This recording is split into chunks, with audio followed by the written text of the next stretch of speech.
Bonjour à tous, je vais vous parler aujourd'hui de OraDB par Neo4j. Donc c'est la solution de base de données Graph as a service par Neo4j, donc pour vos applications critiques dans le cloud et à grande échelle.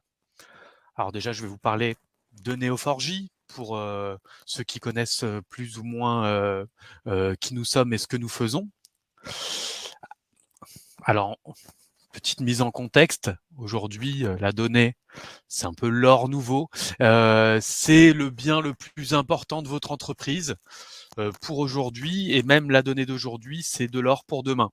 On est dans un contexte où sur la planète sont créés 2,5 exaoctets de données par jour. On prévoit 175 zeta-octets de données en 2025 pour une croissance annuelle de 2 à 3 fois.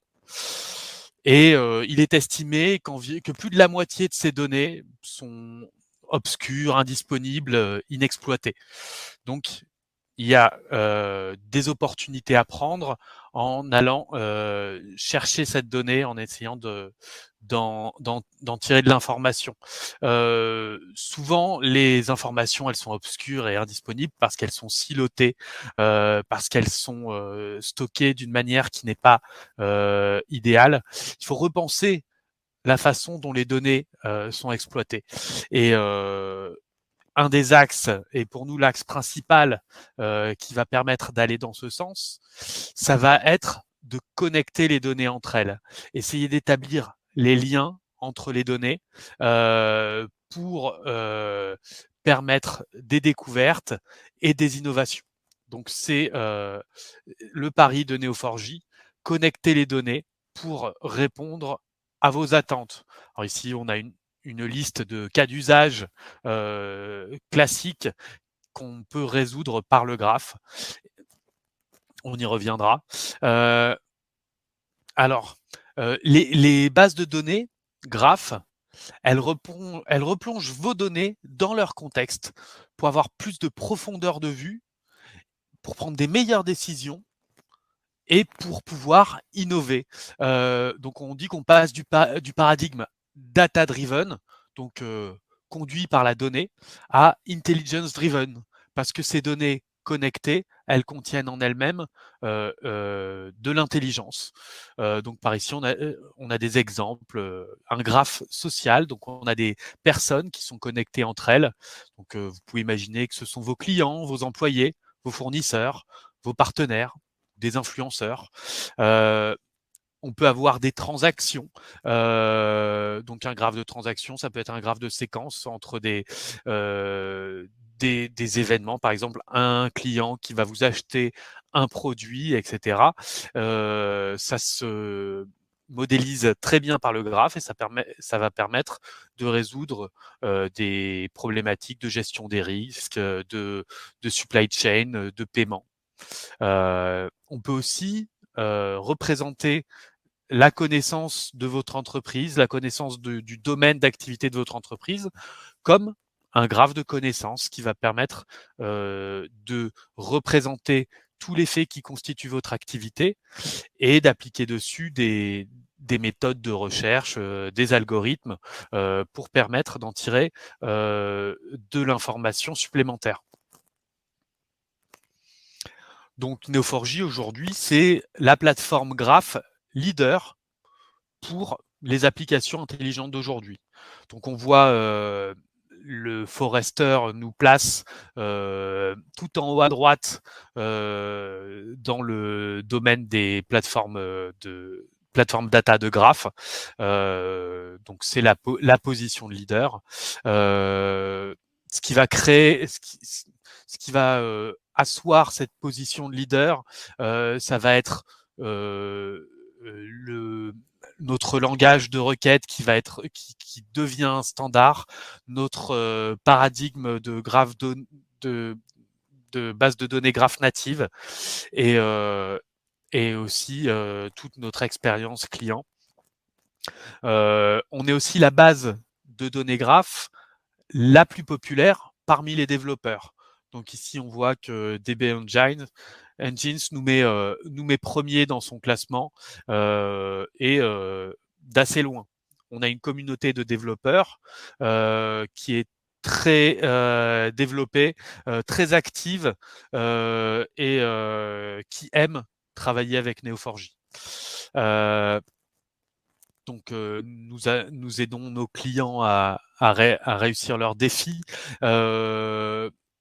Donc ici, on a par use case les logos de nos clients. Donc j'imagine que vous allez en reconnaître quelques-uns.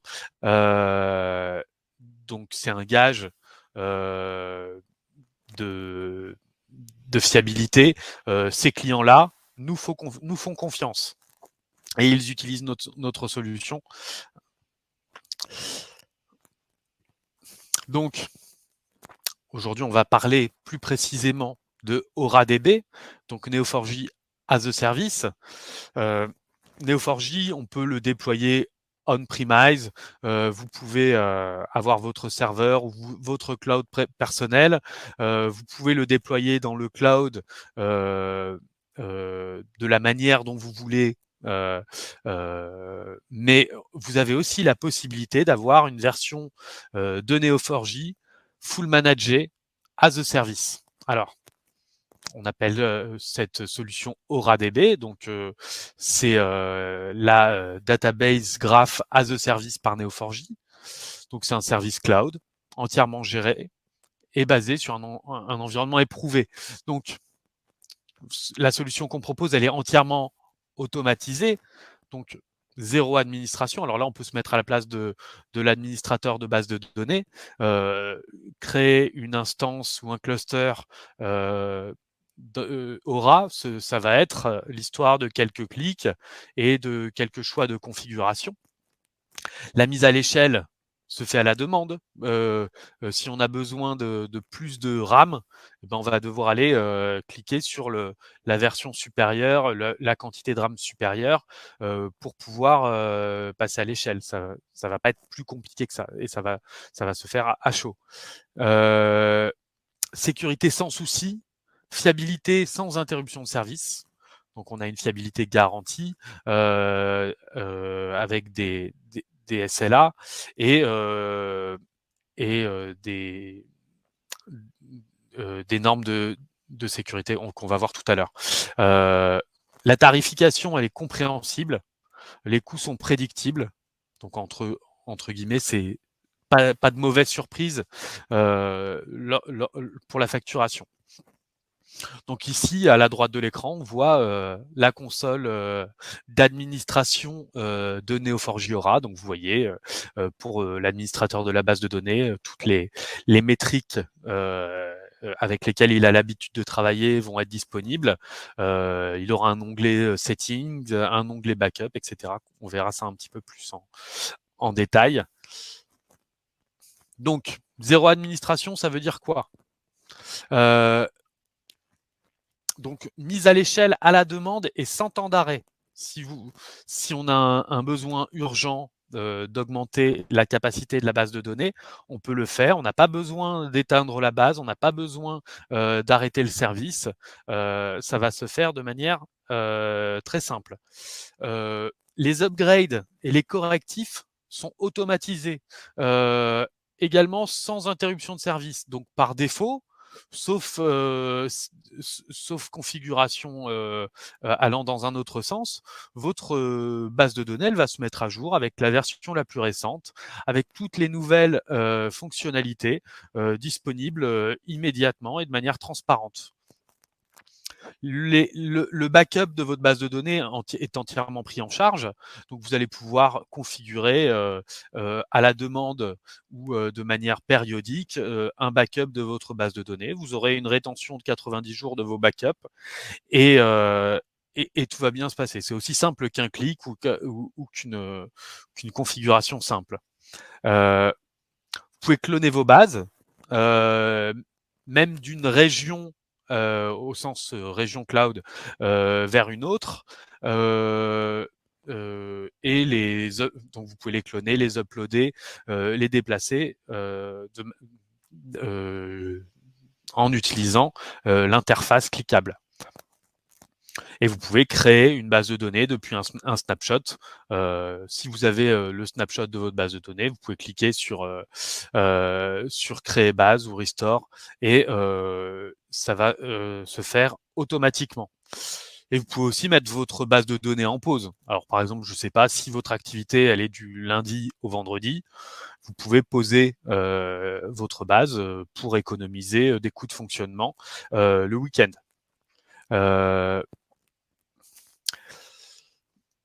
Et voilà, et les nouvelles et toutes les améliorations de votre base sont disponibles automatiquement. La performance à l'échelle. Alors, quand on dit performance à l'échelle, on voit bien là sur la courbe que il n'y a pas de catastrophe en termes de performance quand votre base de données grandit. On a une base de données qui est scalable et qui reste efficace en grandissant. Quand on a des données fortement connectées, dans un paradigme classique SQL ou qui ne soit pas un paradigme graph, on va avoir des possibilités de traversée de la donnée qui vont être restreintes par la quantité. Avec Neo4j, la traversée des données et la vitesse de traversée des données, elle va dépendre de votre modèle, mais elle ne va pas dépendre de la quantité de données que vous avez mis dans la base. Donc, on va avoir des performances scalables. Donc, le moteur et le stockage sont dans le paradigme graphe natif. Donc, graphe natif, ça va vouloir dire que votre donnée, elle contient au plus près d'elle-même les connexions. Un nœud de votre graphe, il va contenir la liste des adresses physiques de ses voisins, ce qui va permettre de pouvoir sauter d'une donnée à l'autre vers la donnée connectée de proche en proche pour traverser vos données d'une manière extrêmement efficace. Vous allez pouvoir avoir des instances de base jusqu'à 384 gigaoctets de RAM. Vous allez pouvoir avoir plusieurs bases pour un même compte. Donc, vous allez pouvoir diviser la RAM allouée entre plusieurs bases. Et donc, ça va pouvoir être fait quelle que soit la taille.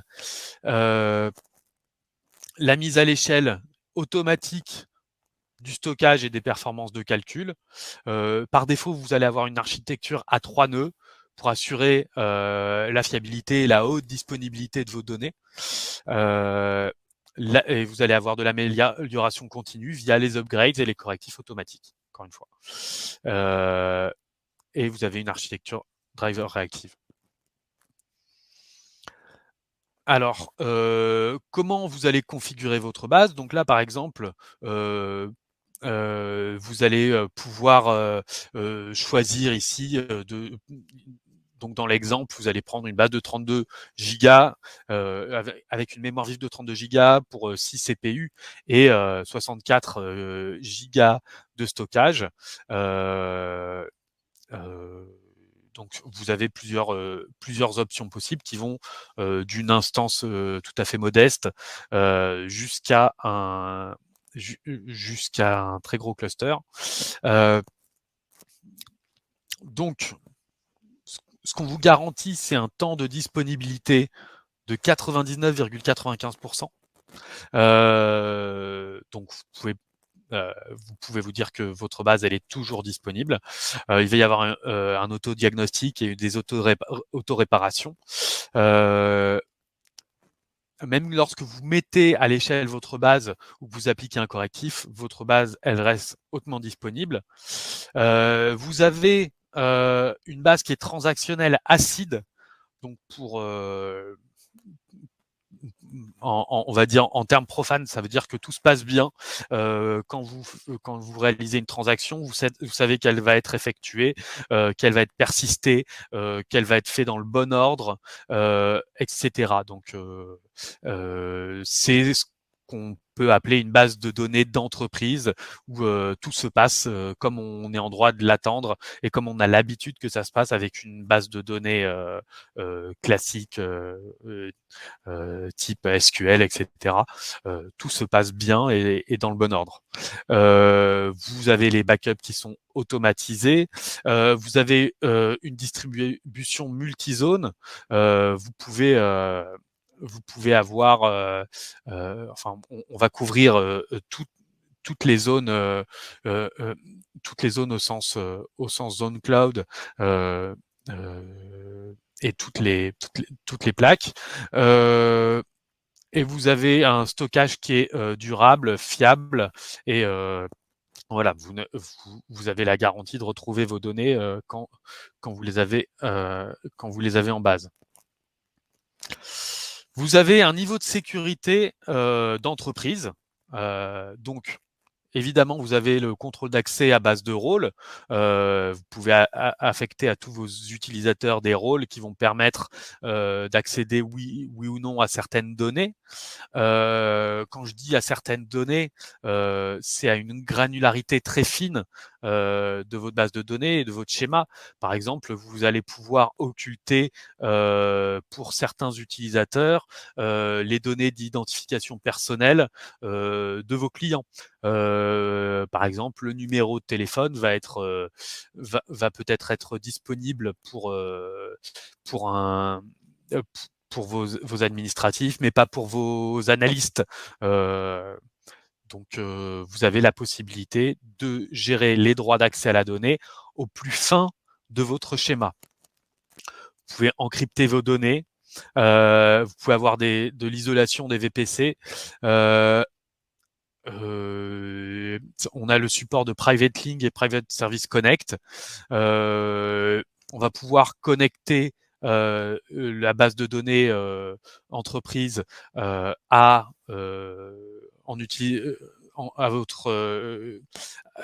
votre référentiel en utilisant SSO, à votre référentiel d'utilisateur. On est conforme ISO 27001, GDPR et on est capable de s'adapter aux normes en vigueur. Donc voici un schéma d'architecture ici pour GCP de l'architecture cloud de OraDB. Donc si vous utilisez GCP, voici à quoi ça peut ressembler. On a un autre exemple ici pour AWS. Donc vous voyez qu'on est à l'intérieur d'un VPC dans une région, etc. Vous allez avoir avec OraDB accès à l'outil de visualisation ergonomique de Neo4j qui permet d'explorer les données de manière collaborative qu'on appelle Bloom. Donc ça permet d'explorer des graphes, d'explorer vos graphes, d'aller, on va dire, voyager dans vos données, de permettre d'améliorer le travail des développeurs, d'améliorer le prototypage. Ils vont pouvoir rapidement voir les effets de leurs actions. Vous allez avoir pour vos analystes, pour vos data scientists, une manière d'explorer les données de manière fine et donc ça va faciliter l'innovation. Et vous allez aussi pouvoir offrir cet outil à des utilisateurs non techniques. Vous allez pouvoir leur donner la capacité de requêter les données en langage naturel. Si un développeur a créé une requête d'intérêt pour des utilisateurs non techniques, il va pouvoir la traduire en une requête en langage naturel et donner au personnel non technique, aux utilisateurs non techniques, on va dire la puissance de Cypher, notre langage de requête, dans Bloom. Évidemment, Alors on a parlé des administrateurs de bases de données. J'ai évoqué le data scientist, mais faut pas oublier que Neo4j c'est aussi fait pour les développeurs et c'est en partie fait par des développeurs. En partie même, plus qu'en partie, hein, si on y réfléchit bien. Donc la productivité du développeur, elle est un peu au centre du produit. Euh, on a Cypher évidemment. Alors Cypher, c'est le langage de requête de graphe. C'est un langage qui est en train de s'imposer comme un standard dans le monde de la base graphe. Vous voyez ici, on a deux nœuds A et B qui sont reliés par une relation likes. Et ça s'écrit en Cypher, ce motif qui va s'écrire en Cypher en ASCII art. Voilà, alors les parenthèses, ça va être des nœuds parce que c'est comme des cercles. Et vous avez une flèche tiré supérieur avec une étiquette au milieu qui va représenter le type de relation. Cypher, c'est comme ça que ça marche. On dessine des motifs en ASCII art et on les contraint éventuellement avec des clauses, comme on ferait en SQL avec des where, etc. Et on recherche ces motifs dans le graphe et on retourne les données, et on peut les effectuer un process dessus. Neo4j, c'est aussi une modélisation flexible. Alors c'est idéal pour le tableau blanc parce que quand on travaille sur tableau blanc, au final, c'est un peu ce qu'on fait. On va faire des ronds, on va faire des flèches, et, euh, et en fait, c'est exactement c'est exactement ce qu'on fait dans Neo4j. Les modèles sont de la même, on va dire, ils sont de la même nature que ceux qu'on a dans la tête et ceux qu'on met sur tableau blanc. Donc très facile de modéliser en Neo4j, ça va être un travail collaboratif entre les différentes parties prenantes d'un projet. On va, autour d'un tableau blanc, essayer de définir quels sont les mots de notre métier et, et représenter ça comme un graphe. Et évidemment, ce modèle, il est agile, il est évolutif. Si on veut modifier le modèle dans une semaine, c'est pas une catastrophe. C'est pas une grande migration avec un cycle en V comme on aurait fait à une époque. Des modèles peuvent se superposer, peuvent cohabiter et peuvent être. On peut faire une refactorisation des données de manière agile et entre guillemets, ça peut être la routine. C'est pas un problème. Donc on supporte de nombreux langages de programmation chez Neo4j. Donc on a des drivers .NET, Java, JavaScript, Python, etc. Donc la plupart des langages du marché vont être supportés. Des langages un peu plus exotiques, je sais pas, ici par exemple on a Clojure ou Erlang, on va avoir un driver communautaire. C'est-à-dire il y a des amoureux de Neo4j qui sont également des amoureux de Clojure. Alors ils partagent l'amour de la JVM et mais voilà, un peu plus, on va dire, plus côté Lisp, quoi. Donc ces gens-là, ils se sont dit, bah tiens, on va créer un driver. Donc ces drivers, ils existent. Et vous pouvez être assez confiant que quelle que soit la technologie que vous utilisez, vous avez un driver qui est maintenu et qui est performant. On a une bibliothèque standard qui s'appelle APOC, qui est inclus évidemment et disponible par défaut dans AuraDB. C'est un ensemble de procédures qui permettent de faire à peu près tout ce que vous pouvez imaginer. C'est une grosse boîte à outils. Je ne sais pas si vous voulez connecter votre base Neo4j à je sais pas, une base élastique. Si vous voulez jouer avec des tableaux, fusionner des tableaux, faire des recherches compliquées dans des tableaux, etc. Vous allez avoir une APOC pour ça. Vous avez des APOC à peu près pour tout. Avant d'entamer un développement utilitaire, regardez s'il n'y a pas quelque chose dans la documentation d'APOC. En général, vous allez le trouver. Un port facile, alors outils, CLI, glisser-déposer.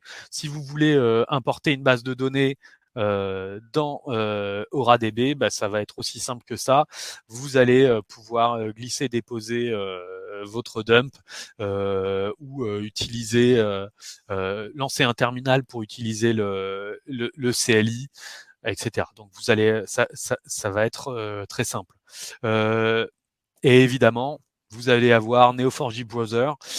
Donc le browser de Neo4j, ça va être un petit peu l'interface pour faire des requêtes, pour visualiser les résultats de vos requêtes Neo4j.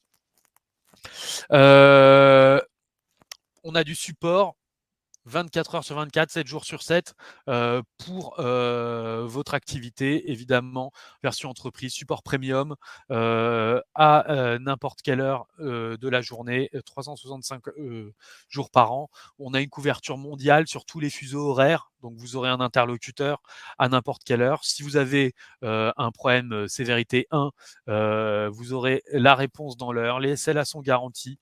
Et on va dire, vous avez le choix du tuyau de communication, email, web, téléphone ou via API.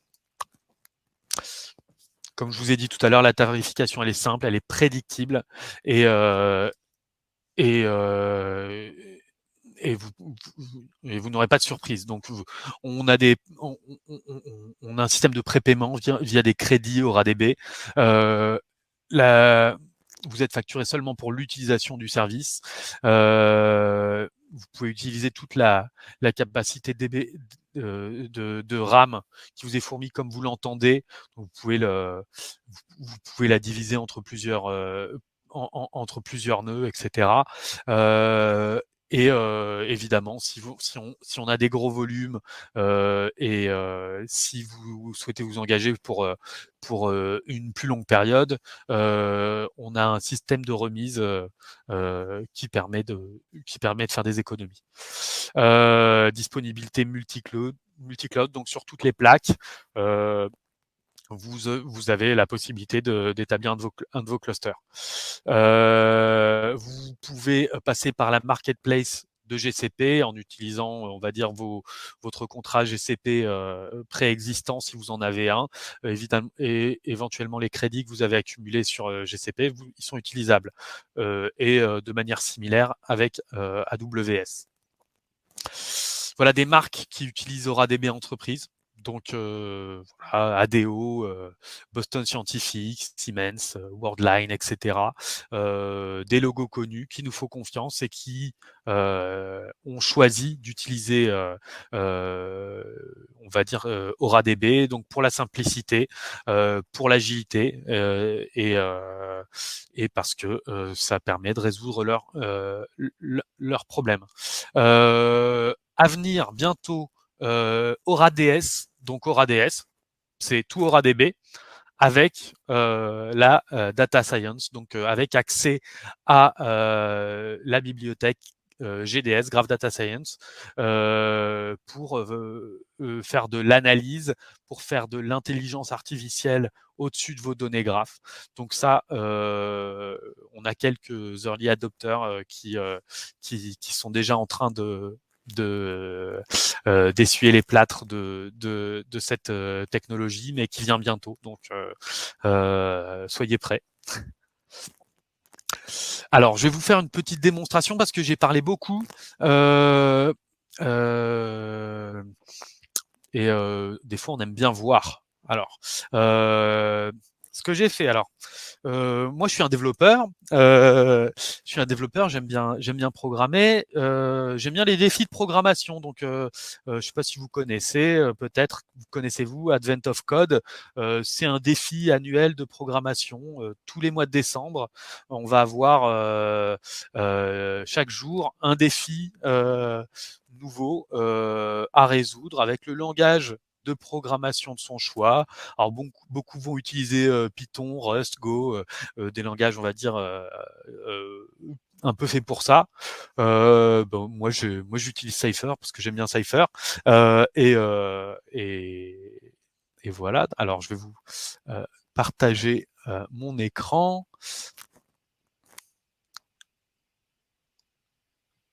Alors là, vous voyez mon écran. Si vous le voyez tout petit, vous avez la possibilité de cliquer en haut à droite de l'image sur un bouton avec deux flèches comme ça, alors, ou comme ça dépend. Mais qui vous, je ne sais pas si je suis en miroir ou pas. Ces flèches-là, elles vont vous permettre d'agrandir et d'avoir de voir mon écran dans une taille qui soit confortable. Donc Advent of Code, c'est un défi de programmation tous les mois de décembre depuis 6 ans. 500 000 personnes qui le font. Et bon, bah, je vous le conseille, hein, si vous aimez programmer, c'est un peu dans un univers féerique de Noël. Donc, allez-y, vous ne serez pas déçus. J'ai choisi un défi qui est le défi de cette année du 16 décembre. Ce défi-là, il consiste à décoder des paquets qui sont des chaînes hexadécimales, donc une suite de caractères qui sont soit des chiffres, soit des lettres A, B, C, D, E, F. Et donc cette chaîne hexadécimale, elle va correspondre à une suite d'opérations sur des entiers pour décoder une information. Donc le travail, il consiste d'abord à décoder cette chaîne hexadécimale, la transformer en chaîne binaire. Une fois qu'on l'a changée en chaîne binaire, on va essayer de trouver les éléments syntaxiques qui correspondent aux opérations, aux nombres, etc. Donc pour ceux qui ont fait un petit peu de compilation ou qui en font, alors il y en a beaucoup, des informaticiens ont peut-être fait ça dans leur jeunesse. On va construire un automate, une machine à état, qui va permettre de définir les différents types de tronçons dans la chaîne binaire et on va comme ça pouvoir trouver les tokens, les morceaux et leur attribuer une étiquette qui va être voilà, ça par exemple c'est un nombre, ça c'est une opération, etc. Donc, donc ça va être le problème. Donc on a des chaînes binaires, des chaînes hexadécimales, pardon, et on va avoir des règles de spécification qui vont dire voilà, si j'ai un type de label qui va prendre qui va prendre 3 caractères binaires et etc. Donc je vais vous montrer ça plus en détail un peu plus loin. Pour ça, j'ai besoin d'une base de données. Ah oui. Et, et je vous le donne en mille, je vais essayer, je vais utiliser AuraDB. Pourquoi? Parce que j'ai besoin d'une base de données rapidement. Éventuellement, je vais avoir envie de travailler avec des collègues qui sont pas forcément au même endroit. J'ai envie de pouvoir la partager, j'ai envie de pouvoir jouer avec. Donc, je préfère AuraDB que utiliser une base de données sur mon poste. Et puis, c'est facile. Donc, pourquoi s'en priver? Voilà. Alors, j'ai ici une base bon, que j'ai déjà créée. Elle est vide, mais si je le faisais, ça me prendrait environ 1 minute 30, le temps qu'elle se crée. Pour créer une base de données, je peux appuyer sur ce bouton Create Database. J'ai plusieurs choix. Alors, AuraDB Free, ça c'est une petite instance de AuraDB, complètement gratuite. Vous pouvez le faire. Vous n'avez qu'à créer un compte et choisir. Vous avez une base Neo4j qui est fiable, stable, voilà, mais avec des limites. Des limites. C'est ça que j'ai choisi parce que c'est un petit problème et j'avais pas besoin de plus. Vous avez la possibilité aussi de lancer une base AuraDB professionnelle, voilà, avec ici la tarification horaire selon la taille de l'instance. Et puis on a aussi AuraDB entreprise. Donc là, il faut passer par nos services. Ça va pas être directement. Vous n'allez pas pouvoir la créer directement en cliquant. Il faut passer par notre. Il faut passer par nous si vous désirez créer une base entreprise. Donc la base d'entreprise, elle va contenir tout le support, tout le monitoring, toutes les garanties en termes de SLA et la taille de l'instance que vous désirez. Voilà, donc ici, je crée une base AuraDB free. Donc c'est ce que j'ai fait. J'ai créé cette base que j'ai appelée Syntax Analysis. Je peux cliquer dessus. Ici, je vois, si je voulais, je pourrais importer le dump d'une base. Voilà ici comment je peux la connecter en Python, en JavaScript, en utilisant GraphQL et ce qu'on appelle la grande stack. Je vous en parlerai un petit peu tout à l'heure. Je peux créer facilement un snapshot de ma base de données. J'ai qu'à cliquer sur ce bouton Take Snapshot et ça va me créer une sauvegarde et que je peux restaurer à tout moment en cliquant sur ce bouton-là. Et je peux rajouter des settings et configurer ma base de données. Donc ici, on a une base très simple Aura Free, donc on a moins de possibilités. C'est ici aussi que vous retrouveriez sur une base d'entreprise toute la partie monitoring avec les jolies courbes d'utilisation de votre base de données. Voilà, je vous parle encore beaucoup.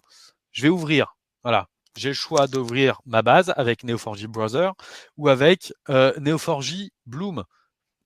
Ce que je vais faire, je vais ouvrir avec Neo4j Browser. Donc, je l'ai déjà fait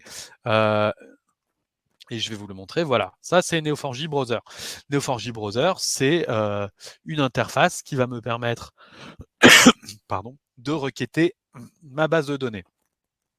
Donc, j'ai déjà créé un petit peu de, j'ai déjà un petit peu de code que j'ai écrit en amont et que je vais jouer ici. Par exemple, je vais créer une table de correspondance entre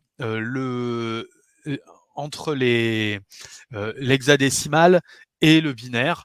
Je vais le créer sous forme de graphe parce que j'aime bien les graphes. Je pourrais créer une fonction, etc. Et là, je peux voir que j'ai créé des nœuds dans ma base. Voilà, c'est une table de correspondance. Je vois ici que ce caractère hexadécimal 2 correspond à la chaîne binaire 0010. Et c'est comme ça que je vais créer, que je vais pouvoir faire ma traduction de digital à binaire. Je vais ingérer des données. Alors, les données, ce que je dois ingérer, c'est une simple chaîne hexadécimale. Ici, j'en ai une. C'est la chaîne de l'exemple. Et ça va me permettre, je vais pouvoir avoir ici mes différents avec à la position 8, j'ai tel digit, j'ai le 1 que j'avais ici, que je retrouve, etc. Je vais chaîner ces différents ces digits hexa, comme ça pour avoir quelque chose de plus qui ressemble plus à un graphe. Ici, vous voyez, je les ai créés, je les ai enchaînés selon l'ordre. Alors c'est un design pattern très commun en graphe qui est la liste chaînée. Je vais convertir tout ça en binaire et je vais remplacer mes chaînes de caractères hexadécimaux par des chaînes de bits. Voilà. Donc là, ici, maintenant, je vois que j'ai des chaînes de bits ici, 1, 0, 1, 0, etc. J'ai créé un premier à la position -1, j'en ai créé un pour marquer le début de ma chaîne. Je vais agrandir un petit peu cette image pour qu'on voit à quoi ça ressemble. Donc là, j'ai mon graphe, alors qui est en plusieurs parties. J'ai ici ma table de correspondance. J'ai en vert mes données originales et en rose mes données traduites en en caractère binaire. Qu'est-ce que je vais faire avec ça? Maintenant, je vais créer un automate. ce qu'on appelle un automate ou une machine à état. C'est une sorte de machine, ouais, qui contient qui contient des états, et ces états vont correspondre à différentes étapes de mon traitement. Alors ici, vous voyez, c'est en vert. Donc on a une sorte de machine qui va dire voilà, si j'arrive ici, Type ID, et que je vois, alors ce que je vois dans Next, quelque chose qui est de longueur, quelque chose qui a telle propriété, et ben je vais voir un nombre et je vais le traiter comme tel. Je vais pouvoir avoir un enchaînement de plusieurs nombres. Ici on a une boucle, etc.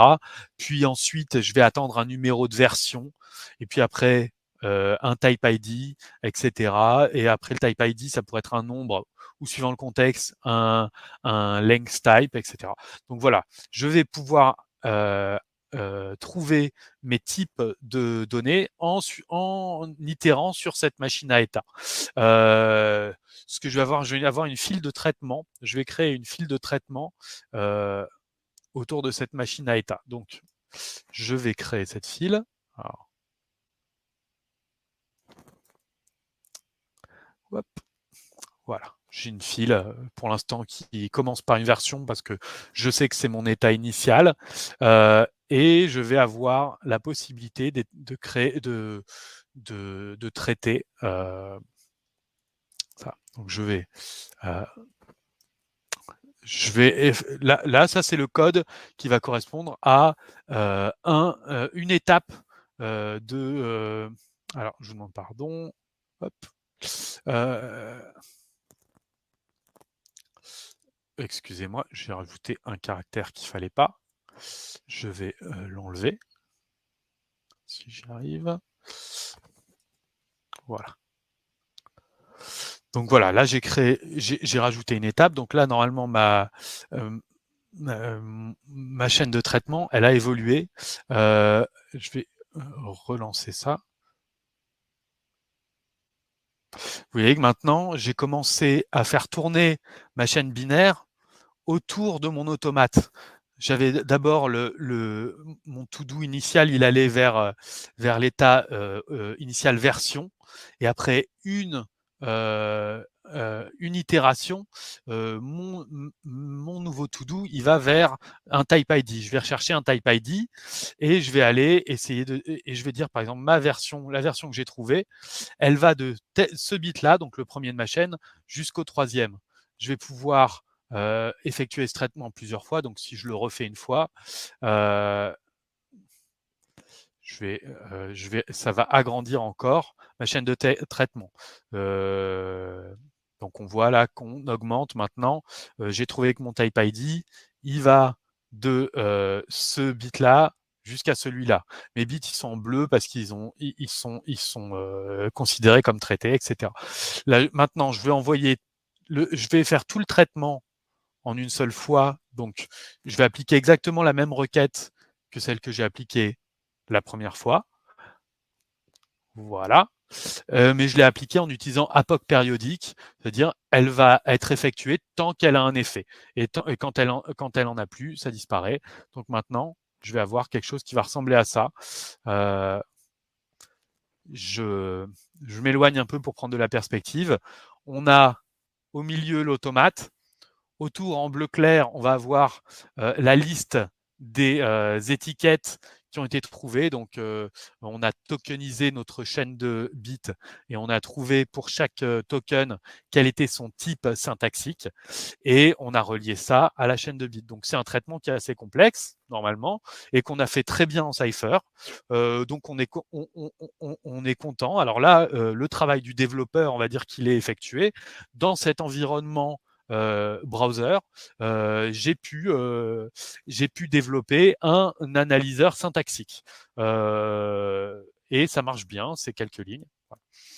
Euh, Maintenant, quand on a ça, on a peut-être envie de voir les données autrement. Pour ça, alors je vais connecter. On a un outil qui s'appelle Bloom. Cet outil Bloom, c'est un outil de visualisation de la donnée, qui permet d'explorer alors les données en utilisant principalement une barre de recherche. Par exemple, si je veux voir ma chaîne de traitement, je peux chercher tout ce qui ressemble tout ce qui est du type queue. Là, je vais pouvoir voir mes différentes mes différents nœuds queues. Si je veux la voir de manière pardon. Si je veux la voir avec les liens, je peux le faire comme ça aussi. Pardon. Voilà. Je peux avoir mon traitement comme j'aurais fait. Je peux après ensuite, par exemple, sélectionner des nœuds avec le menu contextuel, étendre, par exemple, voilà, avec To-Do, je peux essayer d'étendre ça et d'observer comment ça se connecte à mon à mon à mon automate, à ma machine à état. Donc, imaginez si vous êtes développeur, la puissance que ça vous donne en termes de débugage de votre programme. Si vous avez la possibilité en temps réel de voir tout le process et d'aller voir ce qui s'est bien passé, ce qui s'est mal passé, c'est extrêmement utile. Ensuite, si là on parle d'un défi de programmation, mais il faut transposer ça, c'est du métier.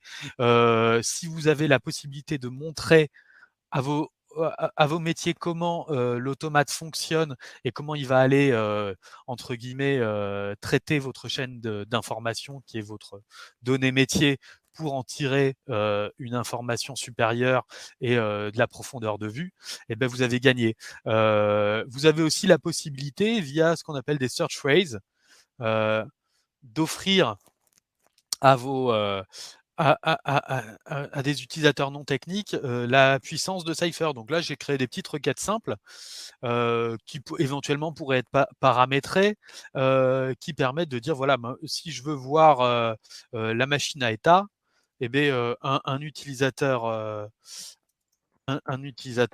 lambda, il va pouvoir choisir Show State Machine et il va voir la machine à état s'afficher. Voilà. Donc, c'est très simple.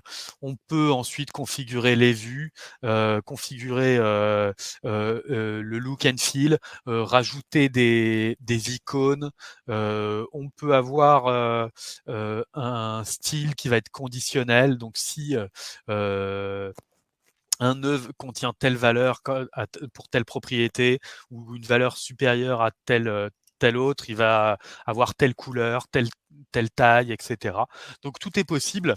On a une plateforme d'exploration, d'analyse, de découverte orientée graph et extrêmement puissante.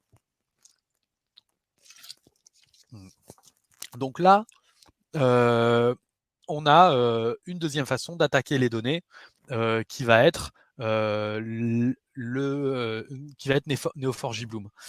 Autre possibilité, et donc on l'a vu un petit peu tout à l'heure, donc quand j'ai mes bases de données, là j'ai un onglet Connect qui va me permettre de générer un code pour me connecter. Si je veux ici, par exemple en Python, me connecter à ma base de données, je vais pouvoir le faire. Le code est pré-rempli avec les données de ma base de la base de données que j'ai créée. Je vais avoir un code minimal qui permette de m'y connecter. Pareil, si vous utilisez JavaScript.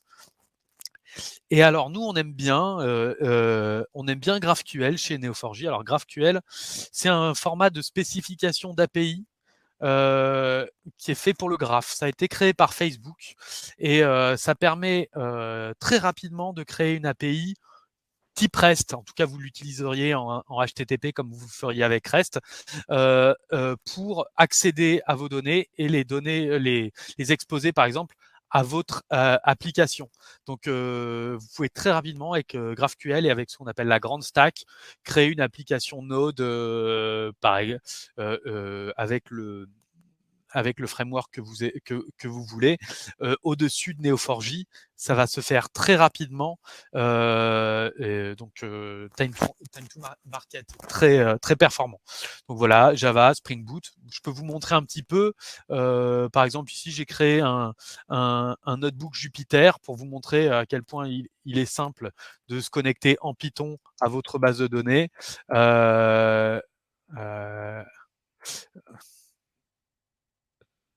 seconde, j'ai pas fait les choses dans l'ordre. Donc ça, voilà.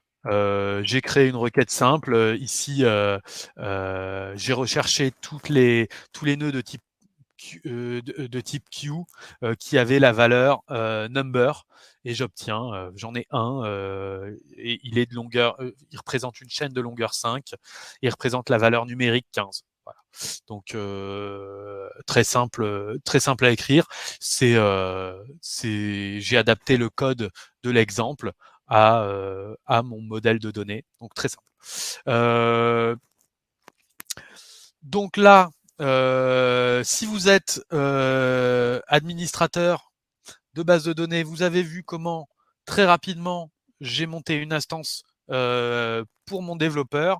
Mon développeur peut jouer rapidement avec. Donc là, on parle d'un défi de programmation quotidien, donc il faut que ça aille vite. C'est chronométré. En 3 minutes, il a accès à sa base de données, il peut commencer à jouer avec.